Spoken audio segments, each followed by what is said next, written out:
Welcome to How the Fuck to Cook, a cooking show for regular people in regular kitchens.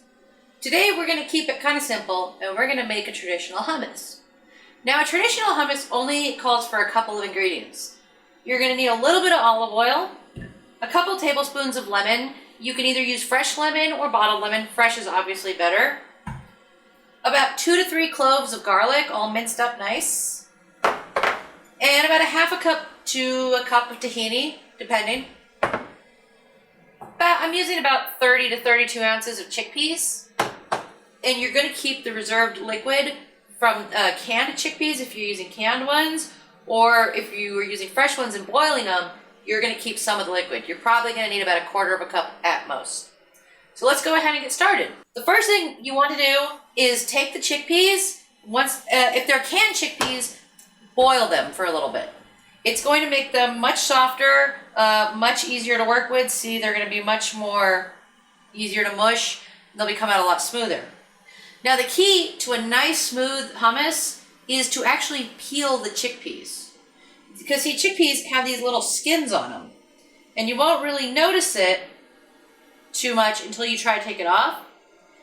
And if you leave them on, it's fine. But your hummus is going to come out a little bit grainier with a little bit more texture. So the first thing to do is peel the chickpeas. All you have to do is grab the chickpeas. Let me try to grab one. And squeeze it between your fingers like that. And see, the skin will come right off. Easy done. Take about 10 minutes or so to do this many. So let's do that first. Now that the garbanzo beans are all peeled and everything, we're going to set them aside. And we're going to grab our blender. Now if you have a food processor, you can put the garbanzo beans in first and cream them into a paste. But doing that with a blender is a bit hard on your blender and isn't going to help too much. So we're going to take the olive oil and just put like a splash of it in there. The lemon juice, just put about 2 to 3 tablespoons of that in there. And the garlic. And what we're going to do first is blend these all together. Once I get all the fucking garlic in here. We're going to blend these all together before adding the tahini or the chickpeas.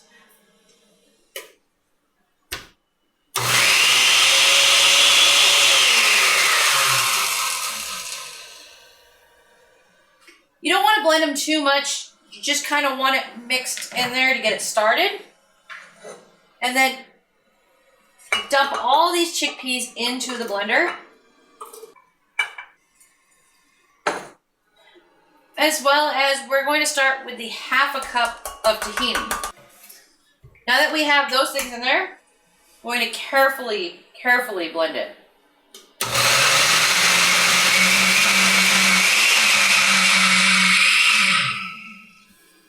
Now doing this with a blender, you're going to be continuously using either a wooden spoon or a spatula to keep pushing it down. Because all that stuff at the bottom is going to blend just nice, but the stuff at the top is always going to be a little bit fucked up.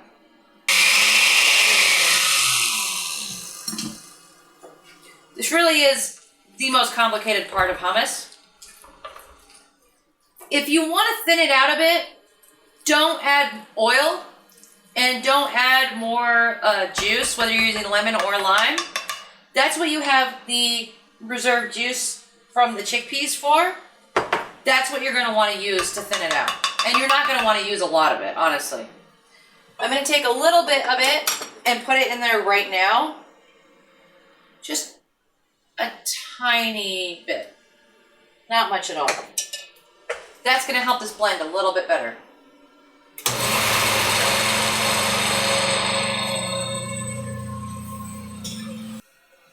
Okay, so now, providing your blender has not blown up, it should be all done. It's going to be a nice creamy mess, just like this.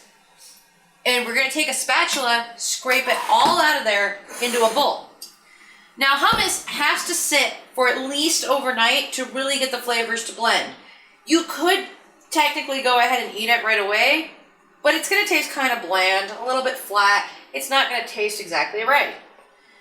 So scrape it out of the blender, put saran wrap, foil, whatever, put it in a Tupperware container, and then leave it in the fridge for at least 12 hours, at least. See how nice and creamy it is? See? Nice, smooth, almost whipped consistency. And that's all from just peeling the chickpeas. While the hummus is in the fridge cooling, we can make the pita chips. Pita chips are super easy. Put it on a tray of some kind. Use a pizza cutter, use a knife, and cut it. And when you have them cut into these wedges, you can peel them in half, and you take the halves and lay it with the inner side up, facing upwards like this. And keep doing that until you've got all of them cut and laid out on the tray. Because then from there, you can season them.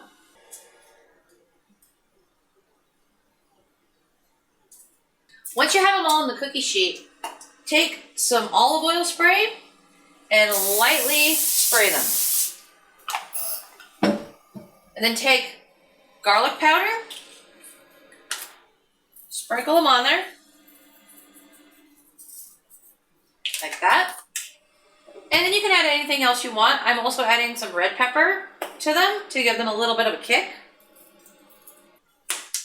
That's about it. I wouldn't add any salt to them because the pita is already pretty salty. Now we're going to take them and put them in the oven. You're going to put the oven to broil. Put them in there 2 to 3 minutes. That's it. Once they start turning a little bit brown around the edges, they're done. If you prefer them to be slightly burnt, leave them in for 30 seconds to a minute longer. But they take no time at all.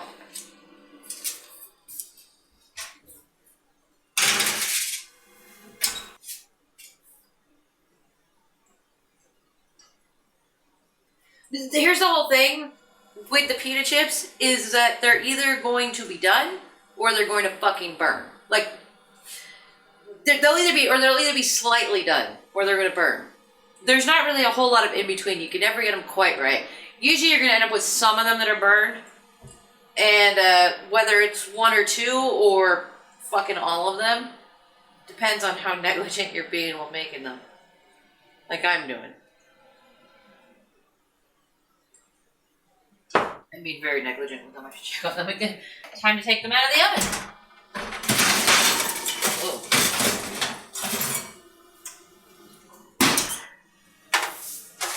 There we go. Now that the hummus has been in there for a while, let's take it out of the fridge. Now traditionally, before you serve hummus, you put on 2 things. Olive oil, which you're going to drizzle kind of all over it. Not quite that heavy. And paprika. The paprika is really going to make the flavor of the hummus pop. Now, you can go ahead and serve it like this, or there are other things you can add to it. Parsley is another favorite. We're going to put a little bit of parsley flakes on there.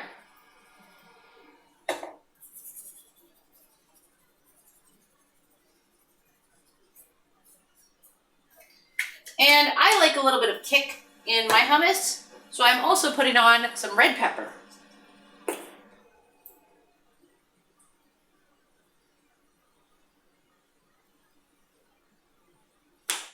All right, and now it's ready to serve, along with our pita chips, which are also done.